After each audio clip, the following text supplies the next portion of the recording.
തണൽ agro farm and nursery, Cheruvanchery. രോഗികളുടെ സമ്പൂർണ്ണ സാമ്പത്തിക സംരക്ഷണം ഉറപ്പാക്കാൻ അടിയന്തര നടപടി വേണമെന്ന് Kerala blood patients protection council സംസ്ഥാന പ്രസിഡന്റ് കരീം കാരശ്ശേരി ആവശ്യപ്പെട്ടു. രോഗചികിത്സ കുടുംബങ്ങൾക്ക് താങ്ങാൻ കഴിയാത്ത അവസ്ഥയിൽ എത്തി നിൽക്കുകയാണെന്നും അദ്ദേഹം പറഞ്ഞു. ലോക സാർവത്രിക ആരോഗ്യ സുരക്ഷാ ദിന റാലി കോഴിക്കോട് മെഡിക്കൽ കോളേജിൽ ഉദ്ഘാടനം ചെയ്ത് സംസാരിക്കുകയായിരുന്നു കരീം കാരശ്ശേരി.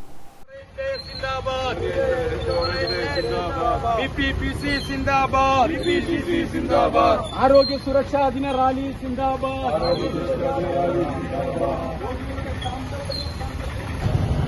ഭാരിച്ച ചികിത്സാ ചെലവ് രോഗികളുടെ തലയിൽ കെട്ടിവെക്കാതിരിക്കുക.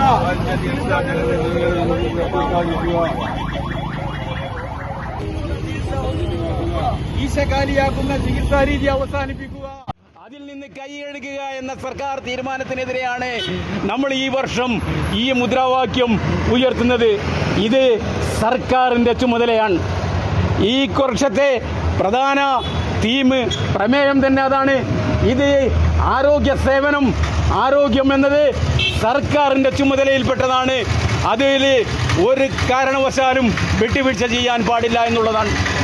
ഇവിടെ നമുക്കറിയാം, ഈ ഇന്ത്യ രാജ്യത്ത് അല്ലാതെ പല വികസ്വര രാജ്യങ്ങളിലും അവികസിത രാജ്യങ്ങളിലൊന്നും രോഗികൾ ചികിത്സയ്ക്ക് ഗതിയില്ലാതെ ചികിത്സ വേണ്ടെന്ന് വെക്കുന്നു. രോഗികൾ അകാലത്തിൽ മരണപ്പെടുന്നു. പാർലമെന്റ് വരെ ദേശീയ തലത്തിൽ ഈ പ്രശ്നം ഉയർത്തി കാണിച്ച് ഞങ്ങൾ സമരം ചെയ്തിട്ടുണ്ട്. പക്ഷേ ഇന്നും ഞങ്ങൾക്കിതിന് പൈസ അടക്കേണ്ട ഗതികേട് നിലനിൽക്കുന്നു എന്നുള്ളതാണ് ഈ നാട് ലജ്ജിക്കേണ്ട ഒരു വസ്തുത. ഇത് മാറിയില്ലെങ്കിൽ ഇവിടെ സ്വാഭാവികമായിട്ടും ജീവൻ രക്ഷാ മരുന്ന് കിട്ടുകയോ വിദഗ്ധ ചികിത്സ കിട്ടുകയോ ന്യായമായ ചികിത്സ കിട്ടുകയോ ചെയ്യാതെ രോഗികൾ മരണപ്പെടേണ്ട സ്ഥിതിയുണ്ട്. മിക്ക രോഗങ്ങളുടെ ചികിത്സയ്ക്കും സർക്കാരിന്റെ നിലവിലുള്ള പദ്ധതികളൊന്നും മതിയാവാത്ത അവസ്ഥയാണ് നിലവിലുള്ളത്. ആരോഗ്യരംഗത്ത് ആവശ്യത്തിന് മുതൽ മുടക്കി ഈ പ്രശ്നത്തിന് ശാശ്വത പരിഹാരം കാണാൻ സർക്കാർ മുന്നോട്ട് വരണം. പൗരന്റെ ആരോഗ്യപരിരക്ഷ സർക്കാരിന്റെ ഉത്തരവാദിത്തമാണെന്നത് വിസ്മരിച്ചുകൂടാതാണെന്നും അദ്ദേഹം പറഞ്ഞു. 4 നൂറ്റാണ്ടിലധികമായി സമ്പൂർണ്ണ സൗജന്യ ചികിത്സാ അവകാശത്തിന് സമരം ചെയ്തിട്ടും സർക്കാർ ആശുപത്രികളിൽ ഇന്നുപോലും ഭീമമായ തുക മുടക്കി ചികിത്സ സ്വീകരിക്കേണ്ട അവസ്ഥയാണ് കേരളത്തിലെ മാരക രക്തജന്യ രോഗികൾക്കുള്ളത്. ആശുപത്രികൾ നടത്തിക്കൊണ്ടുപോകാൻ രോഗികളിൽ നിന്നും OP ടിക്കറ്റ് ചാർജ് പോലുള്ള പാട്ടപ്പിരിവ് എടുക്കേണ്ട അവസ്ഥയിലേക്ക് കാര്യങ്ങൾ എത്തി നിൽക്കുകയാണ്. ഈ സ്ഥിതി അങ്ങേയറ്റം പരിതാപകരമാണെന്നും അദ്ദേഹം പറഞ്ഞു. ചടങ്ങിൽ BPPC സംസ്ഥാന ട്രഷറർ KS പൃഥ്വിരാജ് അധ്യക്ഷനായി. KK Nisar, Lissy Anthinattu, AP Abdul Naseer, Abdul Khader Thachampoyil, Ajnath, KP Babu, NK Sajitha, M Sajida, Rafi, Nusaiba Aboobacker, Tashkent തുടങ്ങിയവർ സംസാരിച്ചു. സംസ്ഥാന സെക്രട്ടറി MK സജിന, എക്സിക്യൂട്ടീവ് അംഗം മുഹമ്മദ് അജ്മൽ, FS അസ്ന മുഹമ്മദ് നസീബ്, M റസീൻ തുടങ്ങിയവർ റാലിക്ക് നേതൃത്വം നൽകി. ഗ്രാമിക ന്യൂസ്, കണ്ണൂർ.